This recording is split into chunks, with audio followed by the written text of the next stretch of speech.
क्योंकि अलीमा खान साहबा ये कहती हैं जवाब में कि डील तो इमरान खान ने करनी नहीं, आप बताएं आपने क्या करना है। हुकूमत अब ये कह रही है कि इनसे तो हमने बात करनी नहीं, तो फिर होगा क्या? मैं आप अवाम इसका क्या पुरसाने हाल होगा? क्योंकि ये सियासी जो तकसीम है, जो सियासी अदम इस्तेहकाम है, इस सब से तो वो बढ़ जाएगा। अज़हर सदीक़ साहब मारूफ कानूनदान तशरीफ़ रखते हैं प्रोग्राम में, और जनाब बैरिस्टर अकील साहब सीनियर रहनुमा पाकिस्तान मुस्लिम लीग नून, वो प्रोग्राम में मुझे ज्वाइन कर चुके हैं। दोनों से हम बात करते हैं।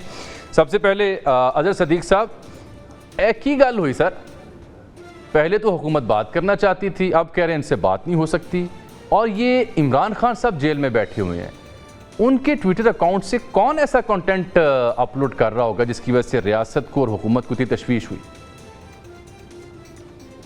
बहुत शुक्रिया। देखिए, एक बात तो बड़ी वाज़ेह है, हम तो पहले दिन से कह रहे हैं कि इनके पास में नहीं है, मुलाजिम लोग हैं, प्रॉक्सी गवर्नमेंट है ये, इनके पास तो कुछ नहीं है। यानी हमें कहते हैं पार्लियामेंट बैठे, क्या पार्लियामेंट बैठे क्या करेंगे आप? पार्लियामेंट में बैठकर आपके पास है क्या?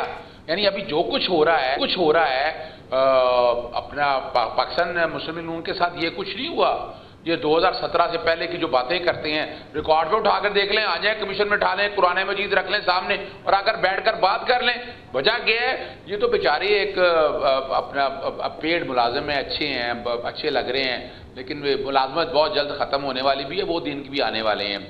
एक बात तो ये समझ लीजिएगा, मैं आपको जब ये कोशिश की 9 मई का बयानिया बनाया, मैं अभी अता तारड़ साहब को सुन रहा था, यार बहरहाल मैं तो ऐसी सियासत पे मैं तो शर्म आती है मुझे, इस तरह की सियासत भाई हमने नहीं करनी है। झूठ झूठ झूठ झूठ, मैं 9 मई का कहते थे। अब कोर्टों में कभी गए हो भाई? कोर्टों में वो तो कहते हैं लोअर जुडिशरी जो है ना, वो ये कहते हैं लोअर जुडिशरी जो है वो काली भेड़ों से मिली हुई है, और काली भेड़ों से मुराद उनकी माजी के कुछ जैसाहिबान है।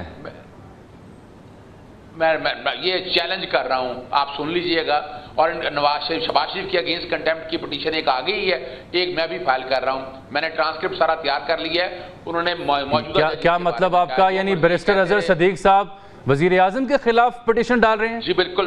काहे की? जी बिल्कुल बिल्कुल, इसमें कोई शक नहीं। काहे की? कोई शक नहीं है, बहुत हो गया है। काहे की? किस मुद्दे पर? किसी बात की कंटेम्प्ट की उन्होंने जो लफ्ज कहे हैं वो मौजूदा जुडिशरी के बारे में है। अगर उन्हें कोई, यानी आज तक तो देखे ना, आपके पास मिसाल मौजूद है, अरशद मलिक बड़ी बातें करते थे, ऑडियो वीडियो पता नहीं क्या क्या।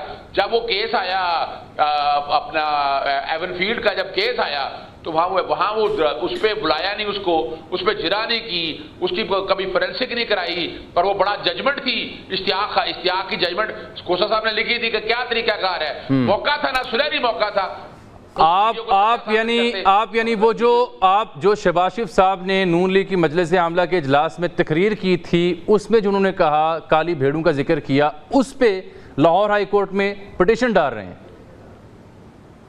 इंशाल्लाह लाहौर करता हूं मैं, इस्लाम। और आपकी इस्तदा क्या होगी उसमें? उनके खिलाफ कंटेम्प्ट की प्रोसीडिंग शुरू करना। आपको याद होगा तारीखी तौर पर ये मजाक करते रहते हैं आर्टिकल 62 और 63 का। आर्टिकल 63 में लिखा है, और आपको याद, यूसुफ गिलानी, मेरी जजमेंट है रिपोर्टेड PLD 2000, आपको याद हो 12 सुप्रीम कोर्ट 774, जब यूसुफ गिलानी ने कंटेम्प्ट की थी तो उसके बाद डिस्क्वालिफिकेशन में मेरी पिटीशन पे हुई थी। मुझे तो अंदाजा ना, और कंटेम्प्ट के हवाले से आसिफ अली जरदारी साहब ने जब दूसरा ओहदा नहीं छोड़ रहे थे तो मैंने उस खुद ही कंटेम्प्ट फाइल की थी, सदाती ओहदा छोड़ा था। तो मैं जो असल बात कहना चाह रहा हूं कि ये जो हाथी के गांठ खाने के और दिखाने के और ये रिटोरिक करते रहे, सियासत करते रहे, तो बड़ा मुश्किल है। 9 मई के हवाले से मैं तो आपके सामने रखना चाहता हूं कि 9 मई के केस में हमारी तरफ से कोई डिले नहीं है, ना उन लोगों की तरफ से डिले है। अभी तक कोई एविडेंस इमरान खान या किसी के बारे में आई नहीं है, और उसका सबूत है। इसीलिए हैदराबाद साजिश केस में अभी बाद में बताता हूं आपको वो सारी। चले वो बात लंबी हो जाएगी। मैं बैरिस्टर अकील साहब